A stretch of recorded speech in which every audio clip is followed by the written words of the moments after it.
देखिए, अब हमें पढ़ना है आदर्श विलयन। आदर्श विलयन तो रियल में तो बात सब जानते हैं कि कोई भी सॉल्यूशन आदर्श नहीं होता है, लेकिन हम मान के चलेंगे कि आदर्श विलयन होता है। और आदर्श विलयन किसे कहते हैं उसी की डिफिनीशन देखना है हमको। आदर्श विलयन वे सभी विलयन जो किसी भी ताप एवं सांद्रता पर राउल्ट के नियम का पालन करते हैं आदर्श विलयन कहलाते हैं। पश्चिम में पढ़े थे आदर्श गैस। प्रत्येक परिस्थिति में जो गैस बायल के और चार्ल्स के नियम का पालन करते हैं उसी को क्या बोलते हैं? आदर्श गैस पढ़े थे वहाँ पे। हमको यहाँ पे आदर्श विलयन पढ़ना है। वे सभी विलयन जो किसी भी ताप एवं सांद्रता पर राउल्ट के नियम का पालन करते हैं आदर्श विलयन कहलाते हैं। दो अवयवों ए और बी से बने आदर्श विलयन के लिए निम्नलिखित शर्तें आवश्यक है। अगर ये कंडीशन किसी भी गैस में पाया जाता है तो उसी विलयन को हम बोलेंगे आदर्श विलयन। नंबर 1, यह राउल्ट के नियम का पालन करता है, अर्थात total pressure equal to partial pressure of A plus partial pressure of B. मतलब कुल दाब ए और बी के आंशिक दाब के योग के बराबर होगा। और आंशिक दाब के लिए मतलब कि क्या बोलते हैं, ये फार्मूला पढ़े थे ना ये राउल्ट के नियम से, E equal to P naught A X A plus P naught B X B. P naught A और X A P naught B X B Raoult के नियम में अभी पढ़े हैं इसको। मतलब इस समीकरण का पालन करेगा आदर्श गैस। दूसरा, दोनों अवयवों को मिलाने पर विलयन का आयतन दोनों अवयवों के आयतन के योग के बराबर होता है। मतलब दोनों को अगर मिला दें तो जो टोटल आयतन होगा वो दोनों के आयतन के योग के बराबर होगा। कहने का मतलब कि पहले जो आयतन था दोनों को मिलाने के बाद अलग अलग दोनों का आयतन, फिर दोनों को मिलाने के बाद जो आयतन होगा दोनों आयतन आपस में इक्वल होगा। तो दोनों आयतन का जो डिफरेंस होगा मिश्रण का वो कितना आना चाहिए? 0 आना चाहिए। दोनों अवयवों को मिलाने पर एंथैल्पी अपरिवर्तित रहती है, अर्थात न तो ऊष्मा का अवशोषण होता है और न ही क्षेपण होता है, न ही ऊष्मा निकलती है और न ही ऊष्मा अवशोषित होती है। मतलब डेल्टा एच मिश्रण के डेल्टा एच का मान 0 होना चाहिए। और सबसे इम्पॉर्टेंट यही है प्रॉपर्टी, विलयन में ए बी संसंजक बल का परिमाण अवयवों में उपस्थित संसंजक बलों ए और बी के परिमाण के बराबर होता है। कहने का मतलब कि अगर ए और ए के मतलब कि अवयव ए हैं तो दोनों उनके बीच में भी आपस में आकर्षण बल होगा, बी हैं तो दोनों के बीच में भी आकर्षण बल होगा बी के बीच में, और दोनों को मिलाने पर ए और बी के बीच का आकर्षण जो बल होगा सबका योग आपस में क्या होना चाहिए? बराबर होना चाहिए। ये 4 कंडीशन है, आपको याद होना चाहिए। अब कुछ एग्जाम्पल है, डायरेक्ट क्वेश्चन पूछ देता है कि निम्नलिखित में से कौन से आदर्श विलयन बनाते हैं। तो पहला है बेंजीन और टॉलुइन द्रवों से बना विलयन। बेंजीन और टॉलुइन को मिलाया जाएगा तो कौन विलयन बनेगा? आदर्श विलयन। एग्जाम्पल से याद कर लीजिएगा, डायरेक्ट क्वेश्चन बनता है कभी कभी, याद रहेगा तो आसान रहेगा। नॉर्मल हेक्सेन और नॉर्मल हेप्टेन का विलयन आदर्श विलयन होता है। मेथेनॉल और एथेनॉल को आपस में मिला दें तो आदर्श विलयन बनता है। एथिल आयोडाइड और एथिल ब्रोमाइड द्रवों से बना विलयन, ये भी क्या होगा? आदर्श विलयन। तो ये कुछ एग्जाम्पल्स हैं आइडियल सॉल्यूशन के, तो आपको याद होना चाहिए उदाहरण। और ग्राफ यही है कि पार्शियल प्रेशर और ये वाला ग्राफ वही जो वाष्पदाब वाला था, ये कंडीशन एकदम सीधी लाइन मिलेगी। अगर सीधी रेखा मिल रही है P equal to P A plus P B equal to P naught B X B P, अगर ये सीधी रेखा है मतलब ये सीधी लाइन मिल रही है ग्राफ में, तब तो समझ लेंगे कि क्या है? आदर्श विलयन है। अब अनादर्श विलयन, तो वास्तव में कोई आदर्श विलयन होता नहीं, तो आदर्श नहीं है तो अनादर्श है, नॉन आइडियल सॉल्यूशन है। मतलब वही है, आदर्श विलयन राउल्ट के नियम का पालन करेगा, नहीं करेगा तो क्या हो जाएगा? अनादर्श विलयन हो जाएगा।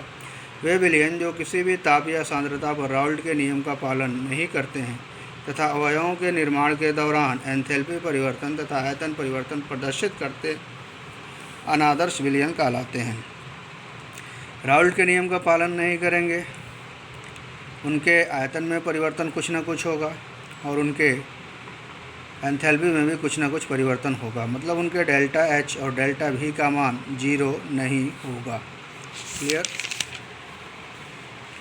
तो क्या कंडीशन है अनादर्श विलयन के लिए देख लेंगे। दो अवयवों ए और बी से मिलकर बने अनादर्श विलयन के लिए शर्त क्या है? P A not equal to होगा पी नाट एक्स ए तथा P B not equal to P naught B X B. P A not equal to P naught A X A plus P B not equal to P naught B X B. लेकिन आदर्श विलयन में ये दोनों equal होता है, लेकिन इसमें इक्वल नहीं होगा। डेल्टा मिश्रण का आयतन परिवर्तन जो होगा वो जीरो के बराबर नहीं होगा। एंथैल्पी परिवर्तन भी जीरो नहीं होगा। और ए बी के बीच का आकर्षण बल ए या बी के आकर्षण बल के बराबर नहीं होगा। ये 4 कंडीशन है। अगर नॉट इक्वल टू हो जाए तो समझ लीजिए विलयन कैसा है, अनादर्श विलयन। तो 2 कंडीशन हो सकता है, या तो मतलब कि क्या लिखा हुआ देखो, इसे लिखा है P naught A equal to P naught A X A, तरह P B equal to P naught B X B. या तो ये पी ए इससे बड़ा हो जाए या पी ए इससे छोटा हो जाए। अगर बड़ा होता है तो इसी को बोलते हैं धनात्मक विचलन, अगर छोटा होगा तो क्या बोलेंगे, ऋणात्मक विचलन। बराबर नहीं होगा तो 2 ही कंडीशन हो सकता है, या तो ग्रेटर देन या लेस देन। इसी के बेस पर अनादर्श विलयन 2 प्रकार के होते हैं। पहला धनात्मक विचलन प्रदर्शित करने वाले अनादर्श विलयन। यदि विलयन अवयव ए और बी से मिलकर बना हो तो धनात्मक विचलन के लिए क्या होगा। तो धनात्मक विचलन के क्या होगा, P A is greater than P naught A X A and P B is greater than P naught B X B. Delta भी मिश्रण का जो भी होगा, बी का मान, डेल्टा भी का मान मिश्रण का, वो पॉजिटिव होगा, धनात्मक होगा, मतलब 0 से ग्रेटर देन 0 होगा। डेल्टा एच मिश्रण भी क्या होगा, धनात्मक होगा। और ये चीज़ एक देखने वाली है कि ए बी के बीच का जो आकर्षण बल होगा वह ए या बी के आकर्षण बल से छोटा होगा। इसको ध्यान दीजिएगा। बाकी सब ग्रेटर देन, सब पॉजिटिव होगा, लेकिन ये क्या है, लेस देन। ठीक है। तो रियल में अगर आदर्श गैस होगा तो ये ब्लू वाली जो ये डॉटेड लाइन दिखाई दे रही है, ये ऐसा होना चाहिए, लेकिन वास्तव में ग्राफ ऐसा नहीं मिलता है। बल्कि देखो इससे ऊपर, सबके ऊपर ये वाला, फिर ये वाला, फिर ये वाला। कहने का मतलब कि मान पॉजिटिव आएगा, 0 नहीं आएगा। इसके कुछ उदाहरण हैं, यहीं पे सामने देख लीजिएगा ध्यान से। C2H5 प्लस H2O का विलयन, ईथर और एसीटोन का विलयन, CH2 कार्बन डाइसल्फाइड और एसीटोन का विलयन, कार्बन टेट्राक्लोराइड और CH3OH का विलयन। ये उदाहरण है धनात्मक विचलन प्रदर्शित करने वाले अनादर्श विलयन के। अगला है हमारा ऋणात्मक विचलन प्रदर्शित करने वाले अनादर्श विलयन। तो ये जानते हैं धनात्मक में ग्रेटर देन, तो यहाँ पे क्या हो जाएगा, लेस देन। यदि विलयन अवयव ए और बी से मिलकर बना हो तो ऋणात्मक विचलन के लिए P A is less than P naught A X A and P B is less than P naught B X B. Delta मिश्रण भी का मान पॉजिटिव नहीं होगा यार, भी का मान धनात्मक, थोड़ा सा कंफ्यूजन है, देखते हैं, क्लियर करते हैं इसको। ऋणात्मक विचलन है तो ऋणात्मक ही होगा, निगेटिव होगा।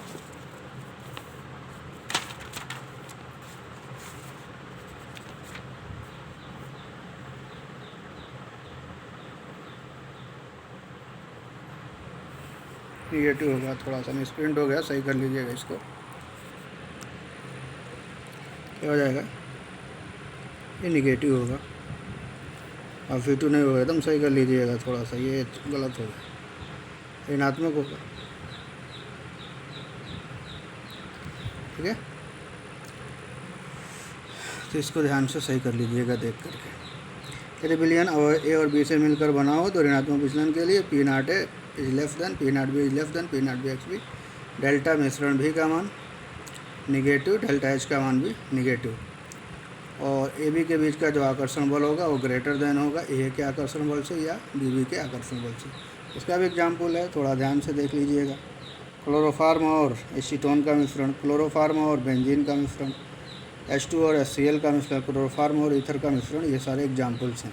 एग्जाम्पल कभी पूछ देता है डायरेक्ट। सबसे इम्पॉर्टेंट इसका ग्राफ है। वैसे आपके सिलेबस में है ये धनात्मक विचलन, ऋणात्मक विचलन, लेकिन इससे क्वेश्चन नहीं पूछता है। लेकिन जो मतलब कि अगर कोई भी एग्ज़ाम की तैयारी कर रहे हो, नीट हो, IIT हो, उसमें ये डायरेक्ट ग्राफ है और ग्राफ देख के ही बताना पड़ता है कि किस टाइप का डेविएशन शो कर रहा है, धनात्मक है कि ऋणात्मक है, क्या है। तो आप ग्राफ देख के अब देख सकते हैं। आइडियल है तो ये लाइन है हमारी, ये डॉटेड लाइन, लेकिन ये ऋणात्मक है तो देखो ये नीचे की ओर ग्राफ, वही धनात्मक था तो कहाँ था, ऊपर की ओर। ठीक है, तो थोड़ा ग्राफ पे ध्यान दीजिएगा और समझ लीजिएगा देख करके एक बार। ठीक है, अब अगली हमारी हेडिंग है थोड़ा एक और टॉपिक देखते हैं। स्थिर क्वाथी विलयन, नाम से ही पता चल रहा है स्थिर क्वाथी मतलब ऐसे विलयन, ऐसे मतलब कि दो सॉल्यूशन को आपस में मिला दिया जाए कि दोनों के क्वथनांक आपस में क्या हो, लगभग बराबर हों, तो उसी को क्या बोलते हैं, स्थिर क्वाथी। क्वाथी क्वथनांक से बना हुआ क्वाथी। एजियोट्रोपिक सॉल्यूशन याद रखिएगा, डायरेक्ट पूछ देता है कभी कभी। दो या दो से अधिक अवयवों का ऐसा मिश्रण जो अवयवों के संगठन को प्रभावित किए बिना एक ही ताप पर आश्रित होती है, स्थिर क्वाथी मिश्रण कहलाता है। दो या दो से अधिक अवयवों का ऐसा मिश्रण जो अवयवों के संगठन को प्रभावित किए बिना एक ही ताप पर आश्रित होती है, स्थिर क्वाथी मिश्रण कहलाता है। हमको विलयन पढ़ना है, तो विलयन की डेफिनेशन यहाँ से शुरू होगा।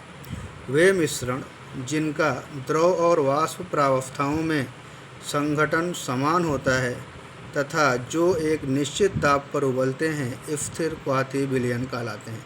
ये हमारी डेफिनेशन होगी, अगर पूछेगा तो यही लिखना पड़ेगा। वे मिश्रण जिनका द्रव और वाष्प प्रावस्थाओं में संघटन समान होता है तथा जो एक निश्चित ताप पर उबलते हैं, स्थिर क्वाथी विलयन कहलाते हैं। इन्हें प्रभाजी आसवन द्वारा पृथक नहीं किया जा सकता है। ये दो प्रकार के होते हैं। कहने का मतलब इन्हें प्रभाजी आसवन से चाहें तो अलग नहीं कर सकते, इसलिए कि दोनों के क्वथनांक सेम है। तो दोनों के क्वथनांक में लगभग 10 केल्विन का अगर डिफरेंस होता है तब तो हम इसको प्रभाजी आसवन विधि का उपयोग करके अलग कर सकते हैं, लेकिन हम यहाँ पे इसको प्रभाजी आसवन विधि से अलग नहीं कर सकते हैं। और डेफिनेशन है, डायरेक्ट पूछता है, देख लीजिएगा। और इसमें दो टाइप का होता है। ये पहला है उच्चतम वाष्पदाबी एवं निम्नतम क्वथनांकी मिश्रण। तो ये हेडिंग याद रखिएगा और नीचे एक लाइन में समझ में आ जाएगा है क्या चीज़ है। इसमें मिश्रण का स्थिर क्वथनांक उसके किसी भी अवयव के क्वथनांक से कम होता है। समझ में आया कुछ? इसमें मिश्रण का स्थिर क्वथनांक, मान लीजिए कि दो विलयन है, मतलब दो लिक्विड्स हैं, दोनों को हमने मिला के एक सोल्यूशन बनाया, तो उन दोनों लिक्विड का जो क्वथनांक होगा, जो नया मिश्रण बनेगा, उसके क्वथनांक से अधिक होगा। जल एवं एथेनॉल के क्रमशः 5% और 95% के मिश्रित विलयन का क्वथनांक 78 डिग्री सेंटीग्रेड होता है। मतलब एथेनॉल और क्या बोलते हैं, जल और एथेनॉल को आपस में मिला दें तो जहाँ सोल्यूशन जो बनता है उसका क्वथनांक कितना होगा, 78 डिग्री सेंटीग्रेड। तो जल का क्वथनांक 100 डिग्री सेंटीग्रेड और एथेनॉल के क्वथनांक 78.5 डिग्री सेंटीग्रेड से कम होता है। कहने का मतलब दोनों सोल्यूशन का जो क्वथनांक होगा अलग अलग। मान लीजिए जल का क्वथनांक 100 है, एथेनॉल का क्वथनांक 78.5 है, लेकिन दोनों को मिलाने पर जो विलयन बनेगा उसका क्वथनांक इन दोनों के क्वथनांकों से कम होगा। इसी को हम बोलते हैं उच्चतम वाष्पदाबी और निम्नतम क्वथनांकी मिश्रण। निम्नतम क्वथनांक क्या होगा, कम, तो निम्नतम यहीं से याद रखिएगा, निम्नतम क्वथनांकी मिश्रण। अगला है सिर्फ सेम वही, किसी का दूसरा उल्टा उसका, निम्नतम वाष्पदाबी और उच्चतम क्वथनांकी मिश्रण। तो इसमें क्या होगा, इसमें मिश्रण का क्वथनांक क्या होगा, दोनों अवयवों के क्वथनांकों से अधिक होगा। इसमें मिश्रण का स्थिर क्वथनांक मिश्रण के किसी भी अवयव के क्वथनांक से अधिक होता है। 68% HNO3 और 32% जल के मिश्रित विलयन का क्वथनांक 120.5 डिग्री सेंटीग्रेड होता है। कितना होगा, 100। मिश्रण का क्वथनांक कितना होगा, 120.5 डिग्री सेंटीग्रेड। जो HNO3 व जल के क्रमशः क्वथनांकों 86 डिग्री सेंटीग्रेड HNO3 का क्वथनांक और जल का क्वथनांक 100 डिग्री सेंटीग्रेड, तो दोनों से क्या है, ज़्यादा है। ठीक है, ये है हमारा, यहाँ तक तो पढ़ लिए। अब इसके बाद जो टॉपिक शुरू होने जा रहा है ना, इसी से हमारा क्वेश्चन बनता है। सबसे ज़्यादा क्वेश्चन इसी टॉपिक से पूछे जाते हैं। 4 हमको पढ़ना है, अनुसंग के गुणधर्म, यहीं से हम शुरू करने जा रहे हैं। आप बिल्कुल ध्यान से समझिएगा और लिख करके, एक ही टाइप का है चारों, थोड़ा थोड़ा डिफरेंस है उसमें क्या पूछा जाता है, जानना तो सब कुछ है, लेकिन पूछता क्या उस पर फोकस करना है। और न्यूमेरिकल इसके बहुत पूछे जाते हैं, तो थोड़ा ध्यान से समझिएगा। लिखा है विलयनों के अणुसंख्य गुणधर्म, कोलिगेटिव प्रॉपर्टीज ऑफ सॉल्यूशन। विलयनों के अणुसंख्य गुणधर्म, डायरेक्ट एक क्वेश्चन बनता है यहाँ पे, डायरेक्ट ऑप्शनल क्वेश्चन बन जाएगा। निम्नलिखित में से अणुसंख्य गुणधर्म है, 4 ऑप्शन देगा। तो 4 अणुसंख्य गुणधर्म हम यहाँ पे बताने जा रहे हैं। उस 4 में से अगर कोई होगा तो होगा, अगर चारों नहीं है तो नहीं होगा। विलयनों के वे भौतिक गुण जो उनके विलयन के एक निश्चित आयतन में उपस्थित विलय के कणों या अणुओं की संख्या पर निर्भर करते हैं। विलयनों के वे भौतिक गुण जो उनके विलयन के एक निश्चित आयतन में उपस्थित विलय के कणों या अणुओं की संख्या पर निर्भर करते हैं और संख्या गुणधर्म कहलाते हैं। कहने का मतलब वे विलयन का वह गुण जो उसमें विलय होता है उसके कणों की संख्या पर डिपेंड करता है, उसी गुण को क्या बोलते हैं? अणुसंख्य गुणधर्म। विलयनों के अणुसंख्य गुणधर्म निम्नलिखित हैं। पहला है वाष्प दाब का आपेक्षिक अवनमन, एकदम नाम याद होना चाहिए। वाष्प दाब का आपेक्षिक अवनमन, relative lowering of vapour pressure. पहला है वाष्प दाब का आपेक्षिक अवनमन, एकदम याद होना चाहिए। दूसरा है सेकंड, क्वथनांक का उन्नयन। क्वथनांक का उन्नयन, एलिवेशन ऑफ बॉइलिंग पॉइंट। तीसरा है हिमांक का अवनमन, डिप्रेशन ऑफ फ्रीजिंग पॉइंट। हिमांक का अवनमन। और चौथा है प्रासरण दाब, ऑस्मोटिक प्रेशर। कुल कितने हो गए गुणधर्म? 4। पहला वाष्प दाब का अवनमन, अवनमन का मतलब होता है कम होना। दूसरा है क्वथनांक का उन्नयन, इसका मतलब होता है उन्नयन का मतलब होता है बढ़ना, वृद्धि। हिमांक का अवनमन, हिमांक का कम होना। और लास्ट है प्रासरण दाब। ये चारों हमको पढ़ना है, चारों की परिभाषा और चारों में कुछ पॉइंट्स आएंगे और उस पर हमारा न्यूमेरिकल पूछा जाएगा। इसमें से आज इस वीडियो में सिर्फ हम एक पढ़ेंगे, पहला वाष्प दाब का आपेक्षिक अवनमन। पहली हेडिंग हमारा वाष्प दाब का आपेक्षिक अवनमन और राउल्ट का नियम।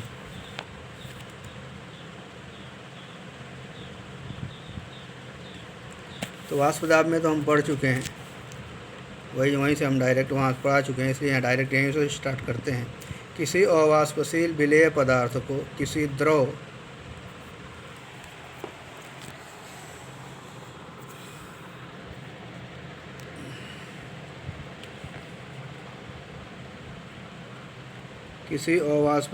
विलेय पदार्थ को किसी द्रव विलायक में निश्चित ताप पर घोलने पर विलयन का वाष्प दाब शुद्ध विलायक के वाष्प दाब से कम हो जाता है। इतना तो जानते हैं आप लोग। अब देखिए, अब यहीं से हम बनाने जा रहे हैं। यदि शुद्ध विलायक का वाष्प दाब P0 है तथा उसके ज्ञात शक्ति वाले विलयन जिसमें अवाष्पशील विलेय घुला हो, ज्ञात शक्ति का मतलब उसकी सांद्रता हमको पता हो, का उसी ताप पर वाष्प दाब PS हो, PS का मतलब सोल्यूशन, P0 ओरिजिनल सॉल्वेंट विलायक, जिस PS हो तो P0 तथा PS के अंतर को वाष्प दाब का अवनमन कहते हैं।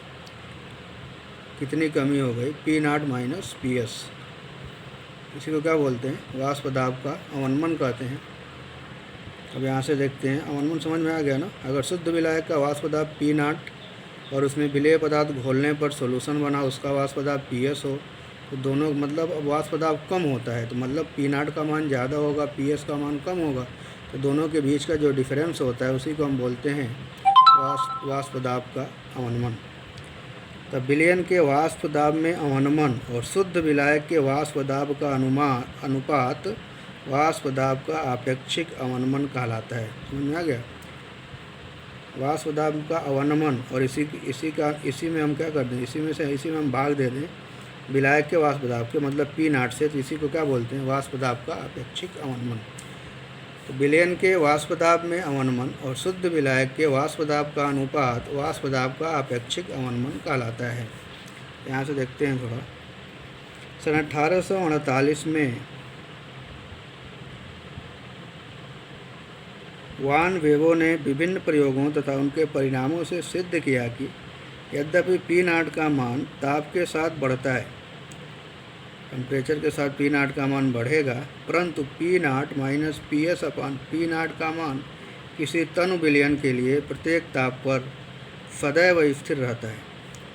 ये भी एक क्वेश्चन बन सकता है कि वाष्प दाब का मान, किसी भी विलायक के वाष्प दाब का मान ताप बढ़ाने पर बढ़ता है, लेकिन वाष्प दाब का जो आपेक्षिक अवनमन होता है उस पर ताप का कोई प्रभाव नहीं पड़ता है। तो क्वेश्चन ऑप्शन में बन सकता है निम्नलिखित में से किस पर ताप का प्रभाव पड़ेगा, किस पर नहीं पड़ेगा।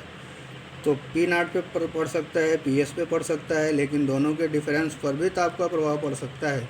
लेकिन दोनों के डिफरेंस में अगर P0 से हम डिवाइड करते हैं मतलब आपेक्षिक अवनमन पर टेम्परेचर का कोई इफेक्ट नहीं पड़ता है।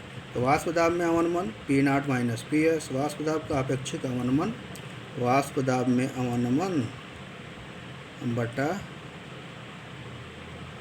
विलायक का वाष्प दाब, शुद्ध विलायक का वाष्प दाब। अब यहाँ से राउल्ट का नियम। सन 1877 में राउल्ट ने अवाष्पशील विलेय पदार्थों को विलायकों में घोलकर तनु विलयनों के वाष्प दाब से संबंधित अनेक प्रयोगों के आधार पर एक नियम का प्रतिपादन किया, जिसे राउल्ट का नियम कहते हैं। इस नियम के अनुसार सन 1877 में राउल्ट ने अवाष्पशील विलेय पदार्थों को विलायकों में घोलकर तनु विलयनों के वाष्प दाब से संबंधित अनेक प्रयोगों के आधार पर एक नियम का प्रतिपादन किया, जिसे राउल्ट का नियम कहते हैं। इस नियम के अनुसार देखिए राउल्ट का एक नया नियम आपके सामने दिखाई देगा, कैसे बना है अभी पता चलेगा। राउल्ट का नियम तो पढ़ चुके हैं, लेकिन यहाँ पे देखिएगा डायरेक्ट अगर पूछेगा ना क्वेश्चन में राउल्ट का नियम लिखिए तो यही नियम लिखेंगे। वाष्प दाब में आपेक्षिक अवनमन विलयन में उपस्थित विलेय के मोल प्रभाज के बराबर होता है। डायरेक्ट वाष्प दाब में आपेक्षिक अवनमन विलयन में उपस्थित विलेय के मोल प्रभाज के बराबर होता है। यदि विलयन में अवाष्पशील विलेय के मोलों की संख्या स्मॉल n और विलायक में मोलों की संख्या कैपिटल N हो तो राउल्ट के नियम से P0 minus PS upon P0 वाष्प दाब का आपेक्षिक अवनमन विलेय का मोल प्रभाज, तो विलेय के मोलों की संख्या बटा मोलों की कुल संख्या n upon n plus n, या इसी को क्या बोलते हैं x विलेय। क्लियर। जहाँ P0 क्या है शुद्ध विलायक का वाष्प दाब, PS क्या है विलयन का वाष्प दाब। उपरोक्त समीकरण को हम निम्न प्रकार से भी लिख सकते हैं। अभी आप लोग एक और नियम पढ़े हो ना, अभी क्या बोलते हैं वाष्प दाब का क्या बोलते हैं राउल्ट का नया नियम। अब देखिए इसी रूल को हम चेंज करने जा रहे हैं उसी के फॉर्म में। या क्वेश्चन कभी कभी पूछता है कि मतलब पुराना जो राउल्ट का नियम है उससे हम नए राउल्ट के नियम को कैसे, ये नया वाला दिख रहा है इसको उस नियम को इसमें कैसे कन्वर्ट करेंगे या इसको उसमें कैसे कन्वर्ट करेंगे। तो देखते हैं यहाँ पे। तो क्या करें 1 माइनस, दोनों देखो 1 minus P0 minus PS upon P0 1 minus n upon n plus n लिख सकते हैं ना, इसको ऐसा करके लिखा जा सकता है, ध्यान से देखिएगा। फिर उसके बाद P0 minus P0 plus PS upon P0 solve करेंगे दोनों को, हमारा आ जाएगा PS upon P0 equal to n upon n plus n, या PS is equal to P0 x विलायक, विलायक का मोल प्रभाज हो गया ना, विलायक का मोल प्रभाज, या PS समानुपाती, ये तो फिक्स होता है कांस्टेंट है, PS समानुपाती x विलायक। अतः किसी वाष्पशील विलेय के विलयन का वाष्प दाब उसके विलायक के मोल प्रभाज के समानुपाती होता है। ये तो पढ़े इसके पहले, ये भी होता है, ये भी राउल्ट का नियम है, वो भी राउल्ट का नियम है। राउल्ट का नियम पूछेगा तो ज़्यादा कोशिश करेंगे ये वाला लिखने का, डायरेक्ट राउल्ट का नियम लिखिए और राउल्ट के नियम की सीमाएं बताइए। राउल्ट का नियम लिखना होगा तो बस यहाँ से शुरू करेंगे, जहाँ लिखवाएं हेडिंग राउल्ट का नियम, यहीं से करके यहाँ से पूरा करके यहाँ तक मन करेगा। अगर थोड़ा सा टाइम है आपके पास, ज़्यादा नंबर का क्वेश्चन है तो यहाँ तक पहुँच जाएंगे, ये भी लिख सकते हैं, ये नीचे तक पूरा। ठीक है, राउल्ट नियम की सीमाएँ इंपॉर्टेंट है, हर क्वेश्चन में पूछा है। जब राउल्ट का नियम पूछेगा तो सीमा के साथ पूछेगा, सीमा जरूर पूछेगा, पहले क्या लिमिटेशन है उसका। यह नियम अति तनु विलयनों पर लागू होता है। पहला, यह नियम केवल उन विलयनों पर लागू होता है जिसमें अवाष्पशील पदार्थ घुले हों। यह वैद्युत अपघट्टों के विलयनों पर लागू नहीं होता है। क्यों नहीं होगा? इसलिए कि वैद्युत अपघट्ट क्या हो जाते हैं, जलीय विलयन अपघटित हो जाते हैं, अपघटित होंगे तो कणों की संख्या बढ़ेगी तो प्रॉब्लम। इसलिए कि अणुसंख्य गुणधर्म है और अणुसंख्य गुणधर्म कणों की संख्या पर निर्भर करता है, तो गुण ही बदल जाएगा, इसलिए कणों की संख्या बदल गई। यह वैद्युत अपघट्टों के विलयनों पर लागू नहीं होता है क्योंकि आयनन से अणुओं की संख्या बढ़ जाती है, A प्लस और B माइनस टूट जाएगा ना इसे करके। पहला, अति तनु विलयनों पर लागू होता है, केवल उन विलयनों पर लागू होता है जिसमें वाष्पशील पदार्थ घुले हों। वाष्पशील होगा तो फिर प्रॉब्लम डेविएशन आएगा, इसलिए कि वाष्पशील वाला बता चुके हैं, दोनों का योग करना पड़ता है, तो ऐसा नहीं होना चाहिए। तीसरा, चौथा है हमारा, यह उन पदार्थों के विलयनों पर भी लागू नहीं होता है जो विलयन में संगुणित होते हैं। अगर संगुणित हो जाएं, संगुणित होने का मतलब शायद समझ रहे होंगे, अभी हम क्लियर कर देते हैं थोड़ा सा। जैसे मान लो 2 मालिक्यूल ए का है, बाकी जाके 1 बन गया, ये 2 मोल है, ये 1 मोल हो गया संगुणन से। संगुणन किस में होता है? लगभग उन सॉल्यूशंस में होता है जिसमें हाइड्रोजन बॉन्डिंग पाई जाती है। अतः यह नियम उन पदार्थों के विलयनों पर लागू नहीं होता है जो विलयन में वियोजित या संगुणित होते हैं। लास्ट है, वाष्प दाब मापन के दौरान ताप स्थिर रहना चाहिए, टेम्परेचर फिक्स होना चाहिए, टेम्परेचर में कोई चेंजिंग नहीं होनी चाहिए। वाष्प दाब के आपेक्षिक अवनमन से अवाष्पशील पदार्थ के आणविक द्रव्यमान की गणना, यही सबसे इम्पॉर्टेंट है। यहाँ से न्यूमेरिकल अब आ गया, फिर कैसे न्यूमेरिकल सॉल्व करेंगे कैसे, तो ये मतलब एक फार्मूला हम ड्राइव करने जा रहे हैं, वहाँ से हमारा न्यूमेरिकल आएगा। ठीक है, यदि किसी विलयन में किसी अवाष्पशील विलेय का W ग्राम विलायक के कैपिटल W ग्राम में घुला हो और स्मॉल m तथा कैपिटल M क्रमशः विलेय और विलायक के आणविक द्रव्यमान हों, तो विलेय के मोलों की संख्या small n equal to W/m होगा ना, विलेय का भार बटा विलेय का अणु भार। इसी तरह विलयन में विलायक के मोलों की संख्या विलायक का भार विलायक का अणु भार। राउल्ट के नियम के समीकरण से हम जानते हैं P0 minus PS/P0 equal to small n plus capital N। P0 minus PS/P0 equal to W/m plus capital W/m। अब ध्यान दीजिएगा थोड़ा सा यहाँ से, किसी तनु विलयन में स्मॉल n का मान n से बहुत कम होता है, और तनु विलयन है ना, तो बहुत कम विलेय पदार्थ उसमें घुला होगा, अतः n को नगण्य माना जा सकता है। नगण्य मानने का मतलब ये हुआ, तो ये नीचे वाला पार्ट है, नीचे वाला, इसमें अगर ये बहुत ज़्यादा है और इसमें थोड़ा सा मतलब ये ऐड करें तो इन दोनों को मान में हम लगभग बराबर मान लेते हैं। मतलब W/m प्लस कैपिटल W/m लगभग बराबर होगा कैपिटल W/m के। क्यों? इसलिए कि इनका मान लगभग हम इसको क्या मान लेते हैं, नगण्य मान लेते हैं। क्लियर? मान रख देंगे W/m अपन कैपिटल W/M। अब यहाँ से क्या हो जाएगा, P0 minus PS/P0 equal to W into capital M upon capital W into capital M। P0 PS/P0 तथा M का मान ज्ञात होने पर अवाष्पशील पदार्थ के आणविक द्रव्यमान स्मॉल m की गणना कर सकते हैं। ये फार्मूला है हमारा, बिल्कुल याद होना चाहिए, ध्यान दीजिएगा। इसी फार्मूले पर हमारे क्वेश्चन सॉल्व होंगे। न्यूमेरिकल पे आते हैं।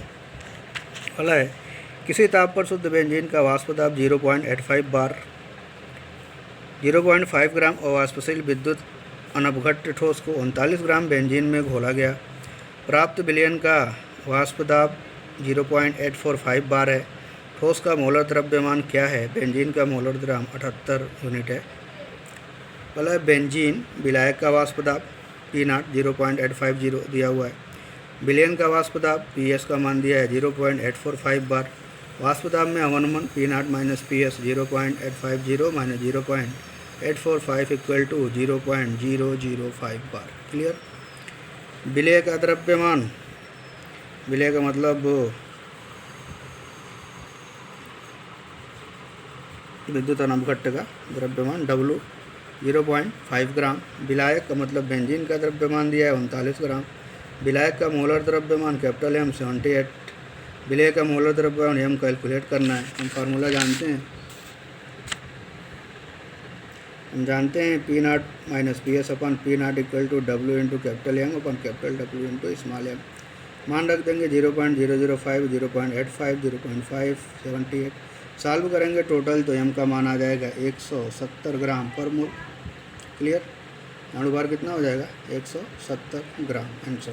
आंसर m का मान जो आएगा, यहाँ से बिल्कुल मैच मत करिएगा कि 170 किसी का अणुभार होता ही नहीं, ऐसा कुछ नहीं। जो हमारा आंसर आएगा वही हमारा आंसर होगा। इसलिए कि बिल्कुल कंफ्यूज मत होइएगा कि कापर है तो इतना आ गया। मतलब कोई ऐसा पदार्थ, कभी कभी क्वेश्चन में क्या होता है ना, मान लीजिए कोई लिख देगा कापर या कोई भी एलिमेंट लिख देगा, कहेगा अणुभार की गणना कीजिए। एलिमेंट का अणुभार आपको पता है, परमाणु मतलब कोई भी कंपाउंड्स होगा, जैसे अणुभार की बात हम कर रहे हैं, कोई कंपाउंड मान लीजिए कापर सल्फेट है तो लिख दिया कापर सल्फेट का सोल्यूशन है, ये है वो है, उसके अणुभार की गणना कीजिए। तो हम कैलकुलेट करेंगे तो जनरल हम कैलकुलेशन करेंगे तो जोड़ेंगे तो उसका अणुभार कुछ और होगा, लेकिन पता चलता है कि हमारा आंसर कुछ और आता है तो कंफ्यूज हो जाते हैं। तो बिल्कुल कंफ्यूज नहीं होना है, तो आंसर आएगा, वही हमारा आंसर होगा, इसलिए उसका रियल मान से कोई ख़ास संबंध नहीं होता है। अब एक दो क्वेश्चन और हैं, आप लोग कर लीजिएगा सॉल्व इसको, उसके बाद फिर अगले दिन। किसी पदार्थ के 18.1 ग्राम को 100 ग्राम जल में घोला गया, विलयन का वाष्प दाब 87 mm पाया गया। यदि इसी ताप पर जल का वाष्प दाब 92 mm हो तो पदार्थ का अणु भार ज्ञात कीजिए। 2014 में पूछा था, आंसर भी लिख दिए हैं, मैच कर लीजिएगा, आ जाएगा। अगला क्वेश्चन है, शुद्ध बेंजीन का किसी ताप पर वाष्प दाब 640 mmHg है। एक अवाष्पशील विद्युत अनपघट्य ठोस जिसका भार 2.75 ग्राम है 39 ग्राम बेंजीन में डाला गया, विलयन का वाष्प दाब 600 mmHg है, ठोस पदार्थ का अणुभार ज्ञात कीजिए। 2017 का क्वेश्चन है। और एक और है, 20 डिग्री सेंटीग्रेड पर शुद्ध जल का वाष्प दाब पारे के 17.5 mm दाब के बराबर है। 1000 ग्राम जल में 68.4 ग्राम सुक्रोज को घोलकर विलयन को तैयार किया जाता है, विलयन के वाष्प दाब की गणना कीजिए। सब क्वेश्चन है, कुछ आंसर है, कुछ नहीं दिए हैं, सॉल्व करिएगा। रूल वही है, जैसे पढ़ रहे हो नियम वही लगाओ, उसी के हिसाब से क्वेश्चन सॉल्व करें। गुणा भाग कैलकुलेशन हमारा बिल्कुल सही होना चाहिए, और थोड़ा सा भी एक भी पॉइंट इधर उधर होगा तो आंसर मैच नहीं करेगा। यहाँ तक कंप्लीट करके आप लोग ध्यान से एक एक धीरे धीरे नोट्स बना करके क्लियर कर लीजिएगा। और इससे एक न्यूमेरिकल फिक्स है, चारों गुण है, चारों में से कोई ना कोई एक न्यूमेरिकल किसी न किसी में से आएगा। बहुत ही आसान होता है, सबसे इजी चैप्टर है, इसलिए थोड़ा ध्यान से पढ़ें और स्पीड बढ़ा के पढ़ें। अभी बहुत कम लोग देख रहे हैं कि पढ़ाई कर रहे हैं, इसलिए सब लोग धीरे धीरे पूरा टाइम निकाल के पढ़ो। फिर उसके बाद अभी तो देखते हैं क्या होता है। Thank you.